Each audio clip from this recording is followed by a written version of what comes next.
আল্লাহর পরিচয় কি? সূরা আল ইখলাসের বিশ্লেষণে আল্লাহর পরিচয় ব্যক্ত করা হচ্ছে। নাহমাদুহু ওয়া নুসাল্লি আলা রাসূলিহিল কারীম, আম্মা বা'দ, ফাআউযু বিল্লাহি মিনাশ শাইতানির রাজীম, বিসমিল্লাহির রহমানির রহিম। ওহী নাজিলের ঐতিহাসিক ক্রমধারা ক্রোনোলজিক্যাল অর্ডার বিশ্লেষণ করলে দেখা যায়, মক্কার প্রাথমিক যুগে যখন কাফিরেরা মহান আল্লাহর পরিচয় নিয়ে নানাবিধ প্রশ্ন তুলছিল, ঠিক তখনই নাজিল হয়েছিল ইসলামের তাওহীদ বা একত্ববাদের মূল ভিত্তি সূরা আল ইখলাস। অনেক নির্ভরযোগ্য সিরাত ও তাফসির গ্রন্থের যেমন ইবনে ইসহাক ও আল ইতকান বর্ণনা অনুযায়ী সূরা লাহাবের পরবর্তী সময়ে এই সূরাটি নাজিল হয়। মহাবিশ্বের শ্রেষ্ঠতম ঘোষণা ও বিশ্বাসের মূল ভিত্তি বিসমিল্লাহির রহমানির রহিম। ওহী নাজিলের ধারাবাহিকতায় আমরা এমন এক পর্যায়ে পৌঁছেছি যেখানে কাফিরেরা নবীজি সাল্লাল্লাহু আলাইহি ওয়াসাল্লামকে প্রশ্ন করতে শুরু করেছিল, আপনার রবের বংশ পরিচয় কি? তিনি কিসের তৈরি? এই কৌতূহল ও ধৃষ্টতার জবাবে আল্লাহ নিজেই নিজের পরিচয় দিয়ে এই সূরাটি নাজিল করেন। এটি কোরআনের 1/3 সমান মর্যাদাবান একটি সূরা। বিসমিল্লাহির রহমানির রহিম। কুল হুয়াল্লাহু আহাদ, আল্লাহুস সামাদ, লাম ইয়ালিদ ওয়ালাম ইউলাদ ওয়ালাম ইয়াকুল লাহু কুফুয়ান আহাদ। অর্থ, তিনি আল্লাহ এক, অদ্বিতীয়। আল্লাহ কারো মুখাপেক্ষী নন, সবাই তার মুখাপেক্ষী।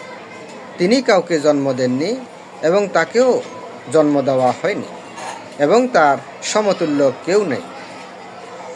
ঐতিহাসিক প্রেক্ষাপট ও মাহাত্ম্য। নবুয়তের প্রাথমিক মক্কি জীবন 612 খ্রিস্টাব্দের কাছাকাছি।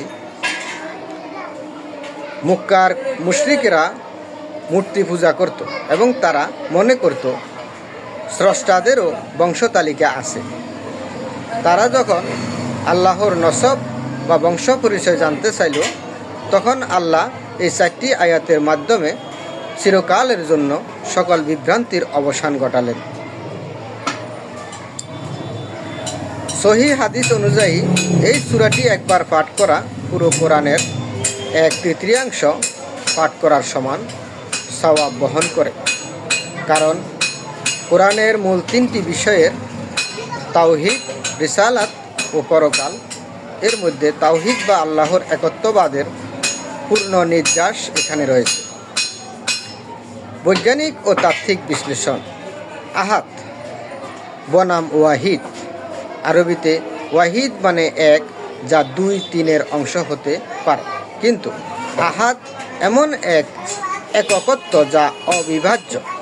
আধুনিক পদার্থবিজ্ঞানের ভাষায় যদি বলি, মহাবিশ্বের সব কিছুর মূলে একজন পরম সত্তা বা সিঙ্গুলারিটি থাকা যৌক্তিক, যার কোনো অংশ নেই। আস-সামাদ, দ্য ইটারনাল, এর অর্থ হলো যিনি স্বয়ং সম্পূর্ণ।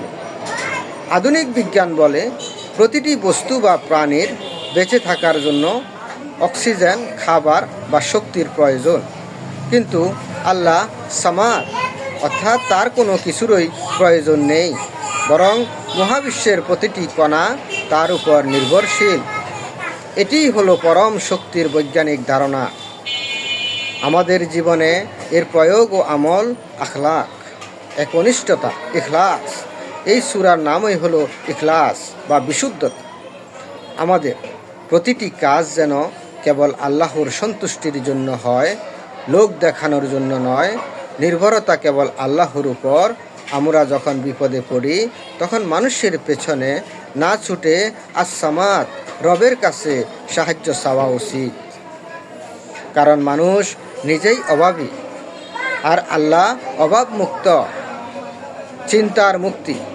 আল্লাহ কারো সন্তান নন বা তার কোনো সন্তান নেই। এই বিশ্বাস আমাদের সকল প্রকার কুসংস্কার ও শিরক থেকে মুক্ত করে এক উদার ও স্বচ্ছ মনন দান করে। বাস্তব উদাহরণ, একজন মানুষ যখন বুঝতে পারে যে তার স্রষ্টা একক এবং অদ্বিতীয়, তখন সে আর দুনিয়ার ছোটোখাটো শক্তির সামনে মাথা নত করে না। এই বিশ্বাস মানুষের ভেতরে হিমালয় সম আত্মমর্যাদা ও সাহস তৈরি করে। আপনি যখন জানবেন আপনার রব কারো মুখাপেক্ষী নন, তখন আপনার সব চাওয়া পাওয়া কেবল তার কাছেই সীমাবদ্ধ হবে। সূরা আল ইখলাস কেবল একটি সূরা নয়, এটি আমাদের ঈমানের রক্ষা কবচ। আসুন এই সূরার গভীর অর্থ আমাদের হৃদয়ে গেঁথে নিই।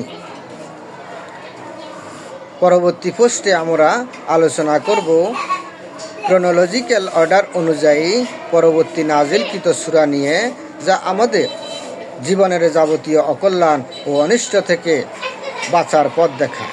আমাদের সাথেই থাকুন। আসসালামু আলাইকুম ওয়া রাহমাতুল্লাহি ওয়া বারাকাতুহু।